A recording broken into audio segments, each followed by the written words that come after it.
Except for you, Seal. You're a seal called Seal.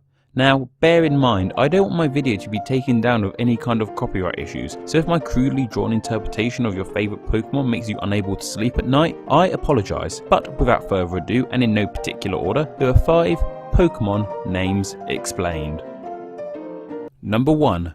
Gengar, along with its pre-evolved forms, are the only ghost types in Generation 1. While the names Ghastly and Haunter are pretty understandable names for ghosts, where does Gengar come from? Well, it's possible that the name comes from the word doppelganger, shortened, meaning 2 copies of the same person. This fits Gengar well, as they are known for mimicking people's shadows. The name also sounds rather familiar to Gjengangar, a term in Scandinavian folklore for a ghost.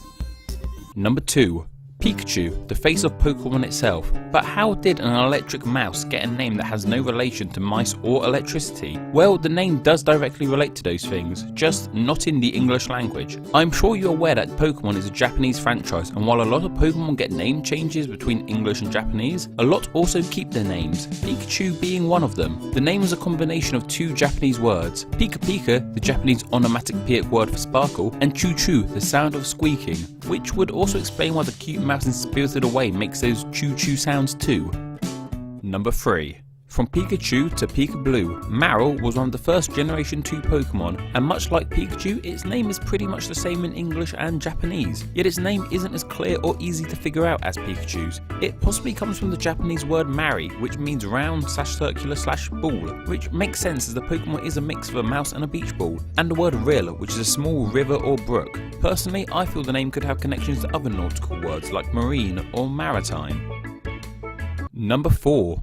Xatu, the mystic Pokemon. While the name of its pre-evolved form Natu is just a shortening of the word nature, where does Xatu come from? Did they really just replace the N with an X? Well, yes and no. A Xat is a type of Native American totem pole, which fits as Xatu originates from Native American culture, but the name also comes from the desire the Pokemon Company had to have a Pokemon named for every letter of the alphabet. So Xat, starting with an X, being the name for a totem pole and fitting with Natu, was kind of a happy accident.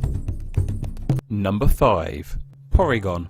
Porygon is actually my favourite Pokemon. I'm not too sure why, I just like the little guy. When I checked why I never saw him in the anime as a kid, I was upset. Of course, the name Porygon comes from a corruption of the word polygon, yet why out of any way to change the word polygon did they change the L to an R? Well, a big stereotype of the Japanese people is that they can't pronounce the L sound correctly. This and the stereotypical idea that the Japanese love technology and AI makes the name Porygon something of a racist stereotype to the Japanese people.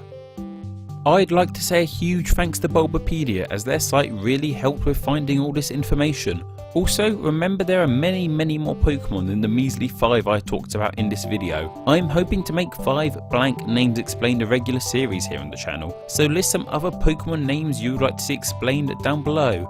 Except for you, Seal. I wanna be the very